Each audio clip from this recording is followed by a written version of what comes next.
Welcome TGIF, another Friday, another episode. Interesting conversation today. I'm pleased to welcome our student developers at MTC, Ananya and Sharik. We worked with them in the last 4 to 6 weeks on a very interesting problem in the area of quantum computing. Ananya and Sharik, welcome to TGIF. Thanks for having us. Thank you so much. Yeah. Wonderful. Ananya, first question to you. Quantum, of course, very interesting subject. And when you started the journey, there's a learning curve, right? Of course, you've done a very basic, I would say, scenario implementation, but what has been your learning journey so far, especially when it comes to quantum computing, starting from scratch?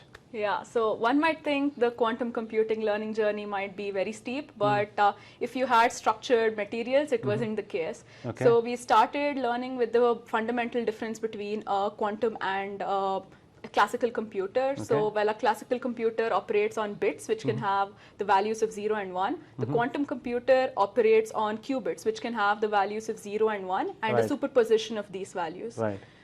So we also started learning about how to simulate basic circuits on Q#, which is the language developed by Microsoft for quantum. We had to brush up on a little bit of linear algebra and also quantum mechanics to actually understand the underlying functionalities of under the algorithms which we implemented today. Awesome. Thank you so much.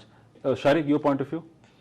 Definitely everything that Ananya said for sure. But another thing I would like to add on is that understand your problem very well, because knowing how quantum works is important, but if you don't understand your problem, you won't be able to transform it to the quantum landscape. We had to study a lot of finance along with the physics and math in order to be able to implement our problem. Good, it's time to understand what is the problem statement. Let's talk about the scenario that you had in hand. I know it's in the world of finance, it's an optimization problem, so why don't you kind of decipher that for us? So yeah, we were working on a portfolio optimization, which essentially involves selecting a subset of a list of holdings that you have, which stocks to pick in order to maximize your return, minimize your risk. Right. And I think when it came to quantum, as I mentioned earlier, we had to understand how to transform the problem, because equations out there exist. Right. But to take advantage of the quantum landscape, we had to change this to a binary optimization. Okay. And once we were able to transform this equation, we were then able to feed it into a Microsoft solver, set up a problem, and the solver that we used was parallel tempering. Okay, cool. Ananya, anything else you want to add?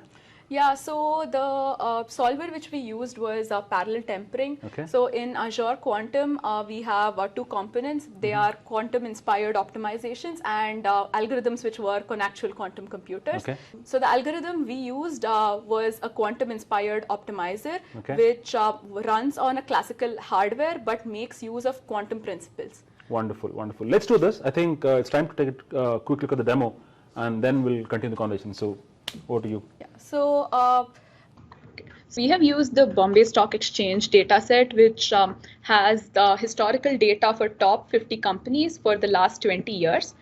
So after a bit of data pre-processing, we defined our objective function. As Sharik said, our objective function has 3 terms: the return, the risk, and our budget constraint.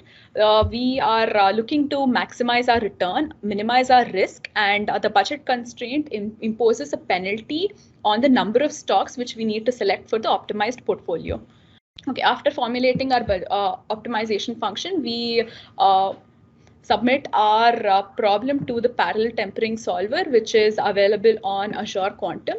And after solving the problem, we calculate the final risk and return which we receive from the optimized portfolio.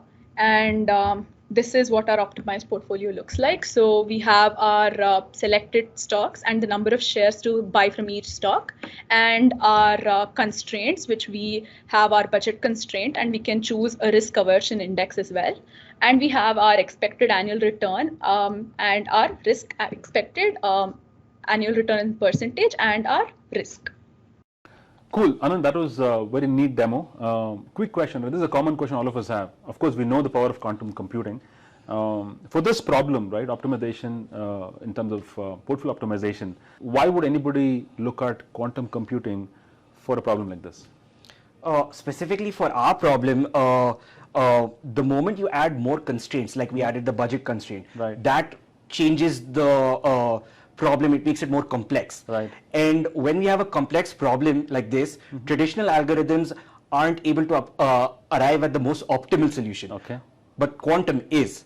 And it does this because it's able to utilize things like quantum tunneling and get over these barriers and just arrive at the most minimum solution as easily as possible.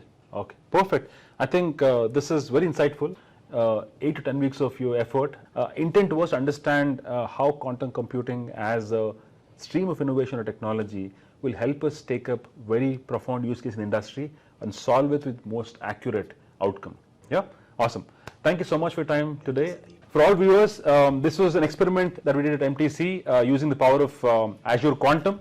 And of course, there's a lot more to what Sharik and Ananya spoke, but that's for another day. But otherwise, thanks for watching us today. Keep watching TGIF and have a wonderful weekend ahead. Bye-bye.